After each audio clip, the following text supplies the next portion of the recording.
അമ്മയുടെ ആൾക്കാരെ കൂടെ ഇരുന്ന് സംസാരിക്കുന്ന കേൾക്കുമ്പോൾ ഒരു ഭയങ്കര കോമഡി. എന്താണെന്നറിയോ, ഇവര് പറയുന്നതൊക്കെ ഭയങ്കര രസകരമായ കാര്യങ്ങളാണ്. ഹേമ കമ്മിറ്റിക്ക് മുമ്പാകെ ചിലരെ വിളിച്ചിട്ടുണ്ട്, അവര് നോട്ടിഫിക്കേഷൻ കൊടുത്തിരുന്നാണ് പറഞ്ഞത്. പലരും വോളണ്ടറി ആയിട്ട് പോയിട്ട് അവരുടെ കമ്മിറ്റി മുമ്പാകെ പരാതികൾ ബോധ്യപ്പെടുത്തിയിട്ടുണ്ട്. പക്ഷേ അവര് പലരും പോയി പരാതിപ്പെട്ടവരുണ്ട്, വിളിപ്പിച്ചപ്പോ ചെന്ന് പറഞ്ഞവരുണ്ട്. അങ്ങനെയൊക്കെയാണല്ലോ ഇത്. ഇനി പറയാത്തവർ ഒത്തിരി ഉണ്ട്, ഇനി അത് പറയാൻ പോകുന്നുണ്ട്. ഹേമ കമ്മിറ്റി വന്നതുകൊണ്ട് അതിനകത്ത് പറയാത്തവര് ഇനി പറയത്തില്ലാതൊന്നുമില്ല. ഇനി പുതിയ കുറെ ആൾക്കാർ വന്ന് പണയും.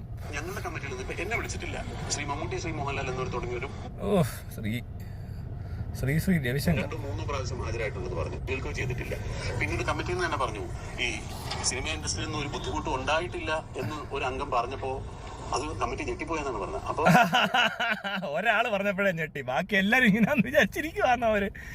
അയ്യോ, ഒരംഗം പറഞ്ഞെന്ന് സിനിമയിൽ നിന്ന് അങ്ങനെ കുഴപ്പമുണ്ടായിരുന്നു, ഞെട്ടിപ്പോയെന്ന്. 100 വട്ടം ആലോചിച്ചിട്ടാകട്ടെ ഇതൊക്കെ പറയുന്നത്, അത് മറക്കണ്ടായിരുന്നു. എനിക്ക് മനസ്സിലാകാത്ത ഒരു ബുദ്ധിമുട്ടും ഇല്ലാത്ത ഒരാൾ എന്തിനാ അവിടെ ചെന്നതെന്ന്. ബുദ്ധിമുട്ടുള്ളവരുടെ കാര്യം പറയാൻ പറഞ്ഞപ്പോ ചെന്നേക്കുവാ. ബുദ്ധിമുട്ടില്ലെന്ന് എനിക്ക്, അതെന്തിനാ പ്രത്യേകം പറയുന്നേ? അങ്ങനെ സാധിക്കില്ല. അതാണ് ഞാൻ ആദ്യം പറഞ്ഞത്. അങ്ങനെ പരാതി പറഞ്ഞതിന്റെ പേരിലൊന്നും ആരെയും അവോയ്ഡ് ചെയ്യാൻ സിനിമയ്ക്ക് സാധിക്കില്ല.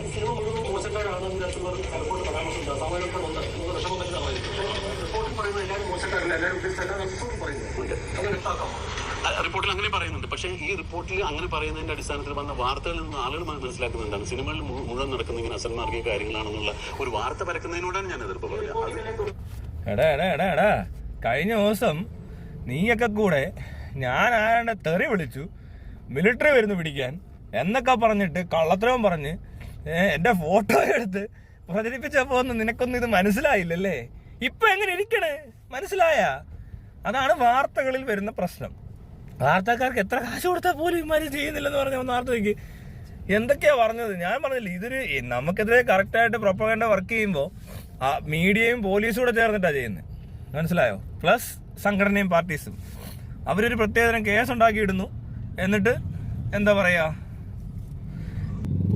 എന്നിട്ട് ഈ പറഞ്ഞ പോലെ എന്നിട്ട് ഇവിടെ എല്ലാം അടിച്ചു വരുത്തുന്ന എന്തോ, അയ്യോ ആർമിയെ തെറി വിളിച്ച് മിലിറ്ററി വരാൻ പോവാ ഡൽഹിയിൽ നിന്ന്. അതിനിടയ്ക്ക് പോലീസുകാരനാണ് അതിലും സഹകരണം. ഇതെല്ലാം കഴിഞ്ഞിട്ടിരിക്കുമ്പോൾ ഇവൻ തന്നെ പറയുന്നത് കേട്ടോ, ഇപ്പൊ എങ്ങനെയുണ്ട് വാർത്തകൾ പഠനം എങ്ങനെയാണെന്ന് എനിക്ക് അറിയത്തില്ല, അത് ഞങ്ങളുടെ കുഴപ്പമില്ലെന്ന്. പക്ഷെ ഈ പറഞ്ഞ കാര്യത്തിൽ വാർത്തകൾ അത്രയ്ക്ക് വന്നിട്ടൊന്നും ഇല്ല, വേണ്ട രീതിയിലൊന്നും വന്നില്ല. ഇത് പോരാ, ഇത്രയല്ല വരേണ്ടത്, മനസ്സിലായോ? ഇനി വന്നോളും. ഇപ്പൊ ഹേമ കമ്മീഷൻ റിപ്പോർട്ടിനകത്ത് പ്രകാരം മാത്രമായിരിക്കും കേസുകൾ വരാൻ പോകുന്നതെന്നൊന്നും ആരും വിചാരിക്കണ്ട. അതിന് പുറത്തൊന്നും ആള് വരും, ഇതുവരെ പറഞ്ഞിട്ടില്ലാത്തവരും എന്ന് പറയും. ഇതൊരു 1-2 മാസത്തെ വകുപ്പുണ്ടെന്ന് തോന്നുന്നു കണ്ടിട്ട്. എന്താണല്ലോ അടുത്ത 4 ദിവസത്തിനുള്ളിൽ പുതിയൊരു കേസ് നിങ്ങൾ നോക്കിയോ വന്നിരിക്കും. ഇതിനകത്ത് മെയിൻ പാർട്ടികളൊക്കെ നല്ലപോലെ തൂങ്ങാൻ പോവാ. അപ്പോൾ വേറൊരു പരിപാടി വരുന്നത് അതെന്ന് പറഞ്ഞാൽ, അപ്പോൾ മീഡിയയുടെ മുന്നിൽ വന്നിരുന്ന് പലരും സംസാരിച്ചിട്ടുണ്ട് ഇതിനെപ്പറ്റി. ഈ സംസാരിച്ചവരാരെങ്കിലും നേരത്തെ റിപ്പോർട്ടിൽ പേരുള്ളവരാണെങ്കിൽ അത് അതിലും വലിയ പ്രശ്നമാവും. അതെങ്ങനെയാണ് ആക്കുന്നത് എന്നുള്ളത് അപ്പം കാണാം. ഉന്നതരായിട്ടുള്ള അല്ലെങ്കിൽ വെൽ നോൺ ആയിട്ടുള്ള ആളുകൾ നടിമാരെ ലൈംഗികമായി ഉപദ്രവിച്ചു, അതൊരു ഞെട്ടിക്കുന്ന വസ്തുതയായിട്ട് തന്നെയാണ് കമ്മിറ്റിക്ക് കണ്ടെത്താൻ സാധിച്ചത്. അത് നിഷേധിക്കാൻ സാധിക്കില്ല എന്ന് പറയും. അപ്പൊ അത്തരം കാര്യം കൂടി ഈ ഇത്രയും സിനിമയിൽ വർഷങ്ങളായിട്ട് ആളുകൾക്ക് അറിയാവുന്ന ജനങ്ങൾ മനസ്സിലാക്കുന്ന ആളുകൾ ഈ തുടക്കക്കാരെ അല്ലെങ്കിൽ ഈ ആളുകളെ ഈ നടികളെ ഉപദ്രവിക്കുമ്പോൾ അപ്പോൾ അത്തരം സാഹചര്യങ്ങൾ എങ്ങനെ സെറ്റിൽ ഉണ്ടാകും? നേരത്തെ താങ്കളോട് ഇത് ഒറ്റപ്പെട്ട സംഭവങ്ങളാണ്. ചില സാഹചര്യങ്ങളിൽ ഈ സെറ്റുകൾ ഉണ്ടാകുന്നത് പരിശോധിച്ചിട്ടുണ്ട്. അതുകൊണ്ടാണ് ഞാൻ നേരത്തെ പറഞ്ഞത്, അങ്ങനെയുള്ള അതിന് പിന്നിൽ പ്രവർത്തിച്ച വ്യക്തികൾ ആരാണെന്ന് കൃത്യമായി അറിഞ്ഞാലല്ലേ നമുക്ക് എന്തെങ്കിലും അതിനെപ്പറ്റി പറയാൻ സാധിക്കുള്ളൂ. അവരെ പുറത്തുകൊണ്ട് ഇതൊന്നും കൃത്യമായിട്ട് അറിയാനൊന്നും ഇല്ല നമുക്ക്. അല്ല, നിങ്ങൾ ഈ കമന്റ്സിൽ വന്നിട്ട് ആരൊക്കെ ആയിരിക്കുമെന്ന്, അവരൊക്കെ തന്നെ ആയിരിക്കും ഇതൊക്കെ. അല്ല, ഇതൊക്കെ അത്ര കൃത്യമായിട്ടൊന്നും അറിയാതിരിക്കുന്ന കാര്യമൊന്നും അല്ല, എല്ലാവർക്കും അറിയാം. ഇവർക്കൊക്കെ പ്രത്യേകിച്ച് അങ്ങോട്ടും ഇങ്ങോട്ടൊക്കെ അറിയാമായിരിക്കും ഇതൊക്കെ എന്താ നടന്നതെന്ന്. അവിടെ ഇവിടെയൊക്കെ ചെന്ന ആൾക്കാർ പറയുന്നുണ്ട്, എല്ലാവർക്കും അറിയാം, ഇവിടെ നാട്ടുകാർക്ക് വരെ അറിയാം. പക്ഷെ ശരിയാ, കൃത്യമായിട്ട് അറിയാതെ പറ്റത്തില്ല കേട്ടോ. കൃത്യത എന്ന് പറഞ്ഞാൽ എങ്ങനെ കൃത്യമായിട്ട് അറിയുന്നത് ഇതൊക്കെ എനിക്കറിയത്തില്ല എങ്ങനെയാണ്. എന്താണെങ്കിലും ഇപ്പോഴും ഞാൻ പറഞ്ഞ പോലെ ഈ പറഞ്ഞ സംഭവത്തിൽ ഈ ഹേമ കമ്മിറ്റി ആയിക്കോട്ടെ എന്തും ആയിക്കോട്ടെ, ഈ റിപ്പോർട്ടിൽ പറയുന്ന ഈ പീഡിപ്പിക്കുന്നവരെയും ചൂഷണം ചെയ്യുന്നവരെയും ബലാത്സംഗം ചെയ്യുന്നവന്മാരെയും പെട്ടെന്ന് ആ പേരൊന്ന് പറ. ഒന്നുമില്ലെങ്കിൽ അടുത്ത ആഴ്ച അവരൊക്കെ മീറ്റ് ചെയ്യാൻ പോകുന്ന ആൾക്കാർ പോവാതെങ്കിലും ഇരിക്കട്ടെ. കാരണം അവൻ ഇപ്പോഴും പീഡിപ്പിച്ചുകൊണ്ടൊക്കെ നടക്കുമായിരിക്കും അതുവഴി. ഇവന്റെ പേരൊന്നും വന്നിട്ടില്ലല്ലോ ഇവനൊക്കെ ആരാന്നുള്ളത്. അപ്പോൾ അതറിയാതെ വീണ്ടും പുതിയ പെമ്പിള്ളേരൊക്കെ ചെന്ന് കയറി പെടും, മനസ്സിലായില്ലേ? അതുകൊണ്ട് അത് പെട്ടെന്ന് പുറത്ത് വിടും. ഇവരെ കേസ് കൊടുക്കുകയൊന്നും വേണ്ട, ഇവരെ ഒന്ന് അറിയിച്ചാൽ മതി. അപ്പോൾ സാധാരണക്കാർ ഈ പാവപ്പെട്ട പെമ്പിള്ളേരൊന്നും ചെന്ന് വീഴത്തില്ല അതിനകത്ത്, മനസ്സിലായോ? അല്ലാതെ ഇവനെ കൊണ്ട് ജയിലിൽ അടയ്ക്കണമെന്ന് ഒന്നും വേണ്ട. ഇവൻ ആരാന്നെന്ന് അറിഞ്ഞാൽ മതി. അത് കഴിഞ്ഞാൽ പിന്നെ ഈ പിള്ളേർ പിന്നെ ചെന്ന് ആ പെണ്ണുങ്ങളെ ഇതിനകത്ത് കയറുന്ന ആളുകൾ രക്ഷപ്പെടത്തില്ലേ. പിന്നെ പിന്നെ ചെന്ന് കയറുന്നവരെ പിന്നെ പറയണ്ട, അവർക്ക് ഒരു നിയമസഹായത്തിന്റെ ആവശ്യവും ഇല്ല, അവരെ നമുക്ക് ചീത്ത വിളിക്കാൻ പറ്റും. കാരണം ഇതെല്ലാം അറിഞ്ഞിട്ട് ചെന്ന് കയറി കൊടുത്തവളെ മനസ്സിലായില്ലേ. ഇവിടെ നല്ല ബ്ലോക്കാ, വണ്ടികൾ എഴഞ്ഞു നീങ്ങുന്നു. ഈ ബ്ലോക്ക് തീരുവോളം വീഡിയോ ഇട്ടാൽ ചിലപ്പോൾ 1 മണിക്കൂർ എടുക്കും കേട്ടോ. വണ്ടി പോട്ടെ. 1 മാസമായി ഒരു ബ്ലോക്കിൽ കിടക്കുന്നു, ഒന്ന് എഴഞ്ഞു നീങ്ങുന്നുണ്ട്. ദാണ്ട കണ്ടോ, എന്തുവാടേ ഇത്, എന്തോന്നടേ ഇത്. തിരിച്ച് കാണിക്കാൻ പറ്റത്തില്ല, കാരണം റോഡിൽ മൊത്തം പെമ്പിള്ളേർ. പിന്നെ പെമ്പിള്ളേരുടെ വീഡിയോ എടുത്തെന്ന് പറഞ്ഞാൽ കംപ്ലൈന്റ് ആവും. അതുകൊണ്ട് പിന്നെ അത് വേണ്ട. എന്നാ ബ്ലോക്കാണ് ഇതിനകത്ത്. ഈ ഒരു 5 മണി തൊട്ട് രാത്രി ഒരു 5 തൊട്ട് 6 വരെ കൊച്ചിയിലൊന്നും ഒരു സൈഡിൽ കൂടെയും പോകാൻ പറ്റത്തില്ല. പോവല്ല, പിന്നെ നിരങ്ങുക ഫസ്റ്റ് കയറുന്നതായിട്ട് വണ്ടി ഓടിക്കാൻ പറ്റാത്തൊരു സിറ്റി എന്ന് പറയാൻ പറ്റത്തില്ല, എറണാകുളം. അപ്പോൾ ബിവെയർ ഓഫ് ഡോഗ്സ് എന്നൊക്കെ പറഞ്ഞ ചില ഗേറ്റിൽ എഴുതി വെക്കുന്ന പോലെ അമ്മയുടെ ഓഫീസിന് മുന്നിൽ എഴുതി വെക്കുക, ബിവെയർ ഓഫ് സംതിങ്, എന്തെങ്കിലും പെർവേർട്സ് എന്നോ അങ്ങനെ വല്ല. അതും അല്ലെങ്കിൽ നമ്മൾ ഈ ഡേഞ്ചർ സൈൻ വെക്കത്തില്ലേ, റെസ്ട്രിക്റ്റഡ് ഏരിയ എന്നൊക്കെ പറഞ്ഞ പോലെ. അത് ഈ പറഞ്ഞ ആൾക്കാർ നമുക്കിത് മനസ്സിലാവും. അപ്പോൾ ഇതാണ്ട് ഇത് ട്രാൻസ്ഫോർ ആണ്, അവത്തെ ചെന്ന് കൈകിട്ടാൽ കരിഞ്ഞു പോകും. അങ്ങനെയെങ്കിലും ഒരു ഗുണം ഉണ്ടാകട്ടെ. ഇവരുടെ പേര് പറഞ്ഞുള്ള ഗുണം അത്രയൊക്കെ ഉള്ളൂ. ആക്സിഡന്റ് പോൺ ഏരിയ എന്ന് പറയുന്ന പോലെ മറ്റേ കാസ്റ്റിംഗ് കൗച്ച് പ്രോണാ മറ്റേത്, തെറ്റിപ്പോയി, മാറിപ്പോയി.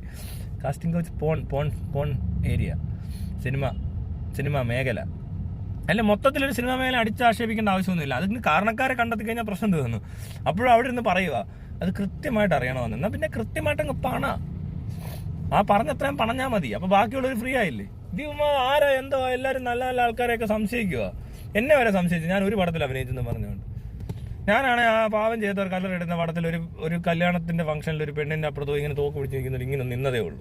ഇപ്പം എല്ലാവരും പറഞ്ഞത് ഞാൻ ആ സെറ്റിൽ പോയി അവിടെ എല്ലാം കൂടെ ചെന്ന് പീഡിപ്പിച്ചു, അവിടെ ചെന്ന് കഥകെ മുട്ടി, ഏതോ പെണ്ണിനെ കുടിഞ്ഞു നോക്കി, അവിടെ ഞാൻ ലൈംഗികമായ വേഴ്ച നടത്തി എന്നൊക്കെ ഒത്തിരി പേര് എന്നോട് പറയുന്നു, വീട്ടിൽ വിളിച്ച് പറയുന്നു. കണ്ടോ അവനെ പറ്റിയ വാർത്ത, അവൻ സിനിമയിലൊക്കെ അഭിനയിച്ചതല്ലേ. ഞാനാകെ ഒരു സിനിമയിൽ ഗസ്റ്റ് റോൾ ആ ഒരു 10 സെക്കൻഡ് 20 സെക്കൻഡുകൾ, അപ്പം തന്നെ ഇത്രയായി. അപ്പം നിങ്ങൾ ആലോചിക്ക്, ഈ സിനിമയിൽ പ്രവർത്തിക്കുന്ന ആൾക്കാരുടെ വീടുകളിൽ എന്തെല്ലാം പ്രശ്നങ്ങൾ ഉണ്ടാവുന്നുണ്ടാവും. അവരുടെ ഭാര്യ, മക്കള്, കുടുംബക്കാര്, അയൽവക്കക്കാര്, സുഹൃത്തുക്കള്, തമിഴ്നാട്, ബാംഗ്ലൂർ, അല്ല കർണാടക, ബോംബെ, ഡൽഹി, എല്ലായിടത്തും ഉള്ളവർ ഇങ്ങനെ വിളിച്ചു ചോദിച്ചുകൊണ്ടിരിക്കുക. ചില അറബികൾ വരെ ചിലർ വിളിച്ചു ചോദിച്ചിട്ടുണ്ടാകുന്നത്. ജോലി എടുക്കുന്ന കമ്പനികൾ പണ്ടം കണ്ട് സിനിമയിൽ അഭിനയിച്ചവരൊക്കെ ഇപ്പോൾ ഏതോ കുവൈറ്റിൽ ഉള്ള ഒരു ഫ്രണ്ട് ഉണ്ട്, അവൻ ഏതോ സിനിമയ്ക്കകത്ത് അഭിനയിച്ചത്. അപ്പോൾ അവനോട് അവൻ്റെ അർബാബ് വിളിച്ചു ചോദിച്ചെന്ന്, ഷുനു മുഷ്കിൽ എന്താ ഗവാദ് എന്താ ഫിലിം ആക്ടിങ് വാജിദ് മുഷ്കില എന്താ ദിഗ് എന്നൊക്കെ തന്നെ, ഹറാമി കജുത് മാമ ഗവാത്ത് എന്നൊക്കെ. അപ്പോൾ ഉടനെ അവൻ പറഞ്ഞു മാഫി മുഷ്കിൽ ഹബീബി സലാം അലൈക്കും വാലൈക്കും സലാം എന്ന് പറഞ്ഞു. അവിടെ അത്രയും മതി, മനസ്സിലായില്ലേ. ഇങ്ങനെയൊക്കെയാ കാര്യങ്ങൾ നടക്കുന്നത്. ഇതിൻ്റെയൊക്കെ വല്ല ആവശ്യമുണ്ടോ? ബാക്കിയുള്ളവരെ ജീവിക്കാൻ അനുവദിക്കും. ഞങ്ങളൊക്കെ വെറുതെ ഗസ്റ്റായിട്ട് വന്നു പോയ ഒരാളാണ് ഞാൻ. എന്നെപ്പറ്റി ഇത്ര അപവാദം ഉണ്ടാക്കി നീയൊക്കെ കൂടെ, എന്നിട്ട് അതും ഇല്ലാഞ്ഞിട്ട് എന്തോ മയിരുന്നാണ്ട് പറഞ്ഞുകൊണ്ട് എന്നെ പിടിച്ച് പോലീസിൽ ജയിലിലിടുന്ന പോലത്തെ ഫോട്ടോ പ്രചരിപ്പിക്കുന്നു. എന്തൊക്കെയാണ് കാണിച്ചു കൂട്ടിയത്. അയ്യോ ഇത് പറ്റത്തില്ല, ഇത് നമുക്ക് പറ്റത്തില്ല. ശരിയാക്കണം കേട്ടോ, എത്ര പെട്ടെന്ന് ശരിയാക്കണം. സ്ത്രീകളെ നിങ്ങളെ പേരൊക്കെ വിളിച്ചങ്ങ് പറയും. ഇമാരെല്ലാം തീർന്നയാലും ഇനി കണ്ടില്ലേ കിടന്ന് ബബ്ബ അടിക്കുന്നത്, പേടിച്ച് വരണ്ടു പോയി. എല്ലാവരും പേടിച്ചിട്ടുണ്ട്, മൂഞ്ചിരിക്കുക.